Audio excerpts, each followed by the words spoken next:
வாணியம்பாடியின் 114வது வாக்குச்சாவடியில் திமுக தாவைக்கவினரிடையே மோதல் நடைபெற்றிருக்கிறது. வாக்குச்சாவடி அருகே கூட்டம் கூடியதால் இரு கட்சியினரிடையே கைகலப்பு ஏற்பட்டிருக்கிறது. கூடுதல் விவரங்களை வழங்குவதற்காக செய்தியாளர் இமானுவேல் இணைந்திருக்கிறார். இமானுவேல், என்ன பிரச்சனை, என்ன நடந்தது? திருப்பத்தூர் மாவட்டம் வாணியம்பாடி சட்டமன்ற தொகுதிக்கு உட்பட்ட இஸ்லாமிய பெண்கள் மேல்நிலைப் பள்ளியில் 6 வாக்குச்சாவடி மையம் அமைக்கப்பட்டுள்ளது. இதில் 114வது வாக்குச்சாவடி மையத்தில் தாவேகா சார்பில், தமிழக வெற்றி கழகம் சார்பில் வேட்பாளராக உள்ள சையத் புர்கானுதீன் அவருடைய கட்சி நிர்வாகிகளுடன் உள்ளே நுழைந்துள்ளார். அப்போது திமுகவினர் வாக்கு செலுத்துவதற்கு இடையூறாக இருக்கிறது என கேட்டவுடன் இருவருக்கும் இடையே கைகலப்பு ஏற்பட்டுள்ளது. இதில் இருவருக்கும் ஒருவர் மாறி மாறி தாக்கிக் கொண்டதால் மாவட்ட காவல் கண்காணிப்பாளர் அலுவலர் ஷியாமலா தேவி தலைமையிலான காவல்துறையினர் உடனடியாக சம்பவ இடத்திற்கு வந்தனர்.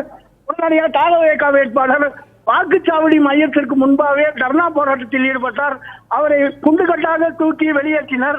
தற்போது காவல்துறை முழு கட்டுப்பாட்டில் வாக்குச்சாவடி மையம் வந்துள்ளது. தொடர்ந்து இப்பொழுது அப்பகுதி மக்கள் வாக்கு செலுத்தி வருகின்றனர். விவரங்களுக்கு நன்றி இமானுவேல். வாணியம்பாடியில் 114வது வாக்குச்சாவடியில் திமுக தாவேகா கட்சியினரிடையே வாக்குவாதம் ஏற்பட்டு கைகலப்பாகி இருக்கிறது. காவல்துறையினர் அவர்களை சமாதானப்படுத்தி இருக்கிறார்கள்.